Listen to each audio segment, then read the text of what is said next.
Friends, as we all know, there are many stories of wars around the world, but there are some wars where not only the soldiers are sacrificed, but an entire civilization is destroyed. One such story is the Syrian Civil War. This war, which started against Bashar al-Assad's rule in Syria, took place in 2011. Initially, it was just a minor protest, but as time passed, it turned into a brutal civil war. And this war pushed not only Syria, but also the surrounding countries towards devastation. Syria, which was once a prosperous and peaceful country, had now turned into a war zone. But there was another peculiarity about this war that set it apart from other wars. That was the rise of ISIS and the terrorist attacks carried out by them. ISIS, or the Islamic State, took root in Syria and made it its main center. Not only did ISIS take control of war-torn areas in Syria, but it also began spreading terrorism worldwide. Its most shocking and significant step was when ISIS made Raqqa in Syria its capital. You might be wondering why ISIS was doing this. Was it just a group of terrorists, or was there something more? In fact, ISIS's goal was not just to spread terror. Their aim was to establish a caliphate, and once they had established their ground in Syria as the Islamic State, they held significant power. In 2015, ISIS had firmly established itself across Syria and Iraq. They now had a vast empire in the Middle East. During this time, the United States and its allies launched military operations to destroy ISIS. But the war against ISIS had become even more complicated. Why? Because fighting against ISIS wasn't just the United States and its allies. Russia had also increased its influence in Syria, and Iran supported Assad's government. So now the war was not just between ISIS and Syria, but also involved powerful countries. On the other hand, Assad's government did everything it could to maintain its hold. His army killed thousands of civilians, destroyed entire cities, and forced millions to flee their homes. In the midst of all this, Syrian citizens began seeking refuge in other countries to save their lives. As a result, the Syrian refugee crisis was born. Millions of people were forced to cross borders to seek refuge in Turkey, Jordan, and other countries. This war devastated Syria on a spiritual, physical, and social level. But the most important question is, what will Syria's future hold after this war? They were beaten with iron rods, cables, and electric sticks. It was common to hang them upside down and submerge them in water. It was banned for prisoners to talk among themselves. The situation was so bad that you can't even imagine. I can't tell you the whole truth in a YouTube video. All I can say is that in its report, Amnesty International called this prison a human slaughterhouse. Between 2011 and 2018, more than 30,000 people were killed in this prison. Meanwhile, the brutality under ISIS's rule was just as cruel. By 2015, ISIS had taken over nearly 1/3 of Syria and 40% of Iraq. They declared these regions as their caliphate and made Raqqa their capital in northern Syria. During this period, the ISIS-controlled area acted like an independent country. They established their government, created their laws, and even created their own currency, Islamic State currency. By the end of 2015, they were ruling over such a vast territory, as you can see in this map.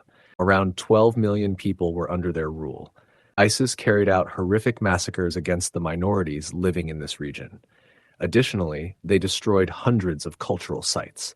The war crimes they committed were so extreme that almost every country in the world was against them. The United Nations to the United States, Russia, India, the European Union, Iraq, Turkey, Saudi Arabia, UAE, Malaysia, Egypt, Singapore, Taiwan, China, and even Afghanistan, controlled by the Taliban, declared ISIS a terrorist organization. To stop ISIS, the United States and its allies had to directly intervene in the Syrian war and sent their military aid. Moreover, the Russian government also pledged to support the Syrian government against ISIS. But later it became clear that under the pretext of fighting ISIS, Russia was targeting the rebels and civilians against Assad. Friends, this was the time when the Syrian war became incredibly complex. Think about it. On one hand, the United States and Russia were fighting. The US was supporting the rebels against Assad, while Russia was fighting on Assad's side. But both sides were fighting against ISIS. The Syrian opposition, ISIS, and the Kurds were fighting against Assad.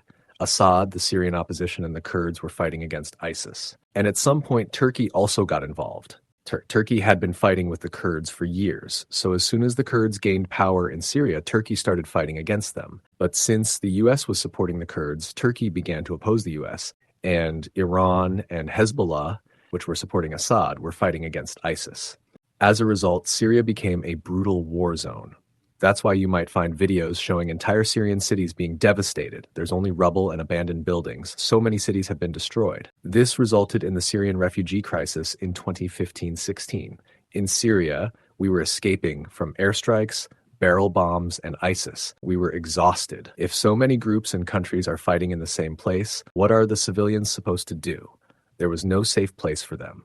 By 2016, after a major military operation, the Syrian army regained control of Aleppo from the rebels.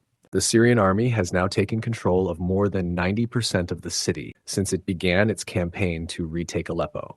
The U.S. coalition carried out thousands of airstrikes on ISIS, which led to Kurdish forces nearly wiping out ISIS in northern Syria. In other areas, Assad's forces with Russian support managed to push ISIS out. Similarly, in neighboring Iraq, the Iraqi army achieved success in their fight against ISIS. Raqqa was retaken from ISIS, and by 2019, ISIS had been completely eradicated from almost everywhere, except for some places. Look at this map from March 2019. That was the situation back then.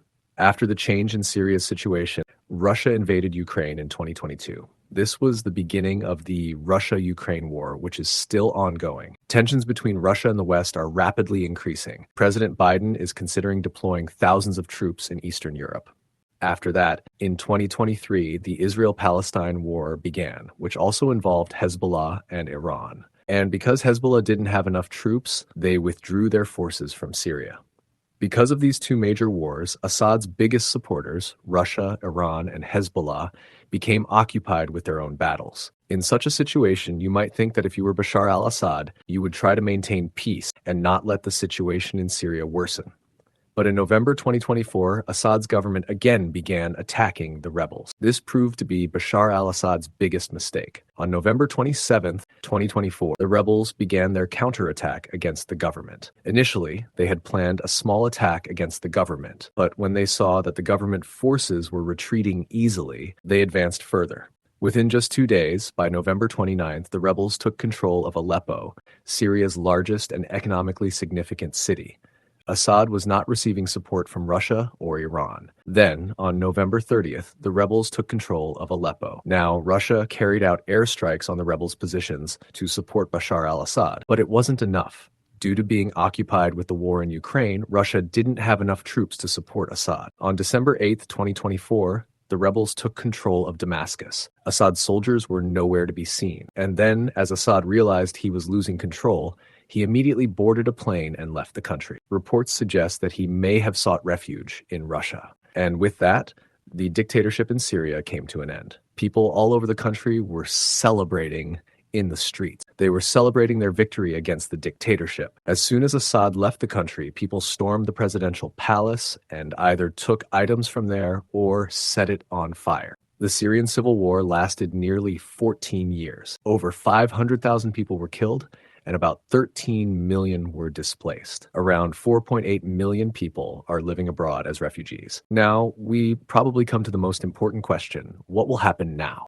The end of this story is probably not very optimistic. Many of the rebels who overthrew Assad's government are part of extremist organizations. In 2012, when Jabhat al-Nusra was formed as the Syrian branch of Al-Qaeda, most of these people joined ISIS. Ultimately, only time will tell in which direction the new Syria will head. So friends, this was a deep and fascinating story of the Syrian War, which involved not only the struggle of the Assad government, but also the powers of the entire world. This war was not only political, but also a huge challenge for humanity. Now that Assad's regime has come to an end, the question arises, what will be the future of Syria?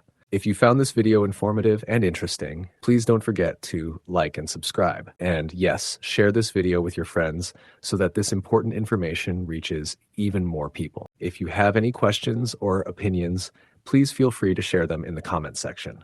We welcome your thoughts. We will meet again with another fascinating story. Until then, thank you.